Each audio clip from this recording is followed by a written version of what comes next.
Sometimes it is difficult to say what we need to. Even some simple things can be a threat in our conversation. You are going to see it here. 1. A text. 2. A grammar rule. 3. A vocabulary. Before checking this, click on the bell icon and subscribe yourself to receive the other videos. Remember to check the links for Canadian companies searching for employees outside of Canada in the description. Now, let's dive in.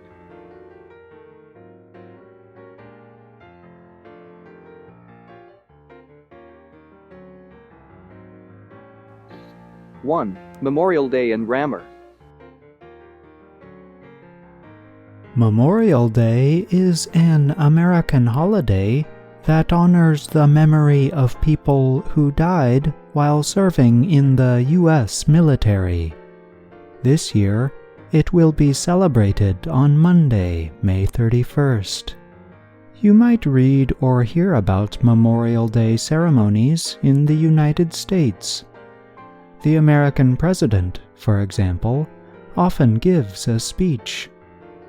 In today's Everyday Grammar, we will explore the connection between Memorial Day, grammar, and speeches. It might sound strange to you, but ceremonies can teach you a lot about the English language, particularly verbs and adjectives.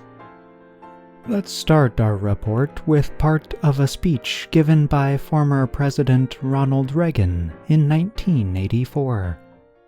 Reagan uses terms such as recall, which means to remember, and words such as valor, meaning bravery or courage. My fellow Americans, Memorial Day is a day of ceremonies and speeches. Throughout America today, we honor the dead of our wars. We recall their valor and their sacrifices. We remember they gave their lives so that others might live. A few verbs, honor, recall, remember, play an important part in Reagan's speech. These verbs are all in the simple form. English has several verb forms. The simple and the progressive are two of them.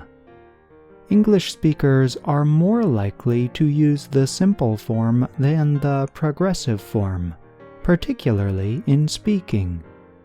So, you are more likely to hear "we honor" instead of "we are honoring," or "we recall" instead of "we are recalling."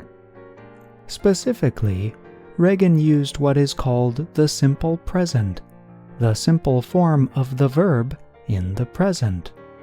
But the so-called simple present does not always line up exactly with the present time.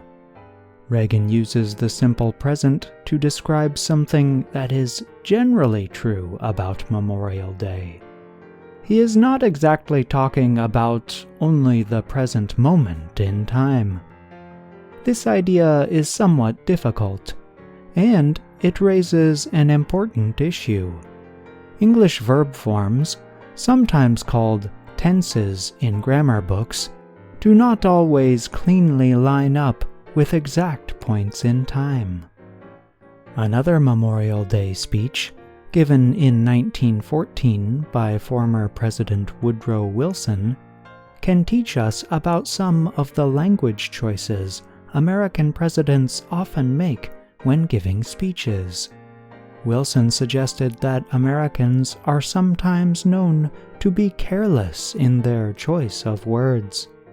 He added, "Yet it is interesting to note that there are some words about which we are very careful." As an example, Wilson said Americans use the adjective great in many different situations. But, he added, there is another word Americans are very careful to use, the adjective noble. "We never call a man noble who serves only himself," Wilson said. Many other American presidents have been careful in using noble in their Memorial Day speeches as well. For example, Reagan, in the same 1984 speech from earlier in this report, said the following: A grateful nation opens her heart today in gratitude for their sacrifice, for their courage, and for their noble service. Although today's report discussed American presidents, speeches, and language choices, you can use the general ideas in many different situations. For example, think of a ceremony or remembrance in your own country.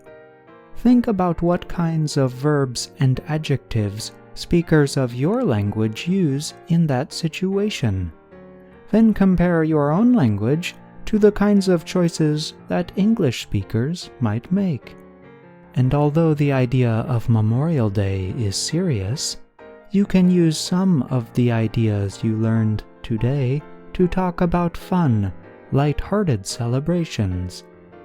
Think of how to use the simple present to talk about activities that usually take place on that day.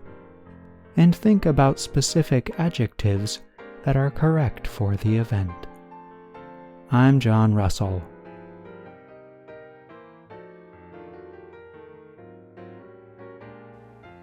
Two, modal verbs. Take this extract from the article. It might sound strange to you, but ceremonies can teach you a lot about the English language, particularly verbs and adjectives. The verb that appears in the beginning might is a modal verb. Modal verbs come just before the main verb of the clause and modified a little from the main verb of the main action. In this case, the modal verb modifies a little bit the main verb sound. Sound wants to mean or signify get notice or appear probable, and not certainly the adjective strange. That is why we use modal verbs. We want to adjust or intensify the meaning of the main verb. That's it for today.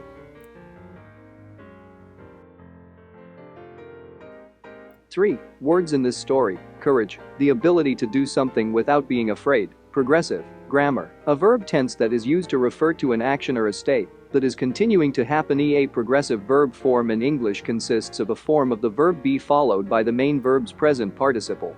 Noble, having, showing, or coming from personal qualities that people admire, such as honesty, generosity, courage, etc. Grateful, feeling or showing thanks to someone for some helpful act. Gratitude, a feeling of appreciation or thanks.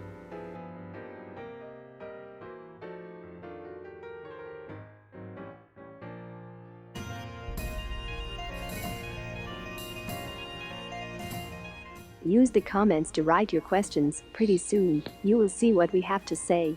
Leave your comments about this video, and we will know what you like and what we can do better to help you. I'll see you at the next one. Bye for now.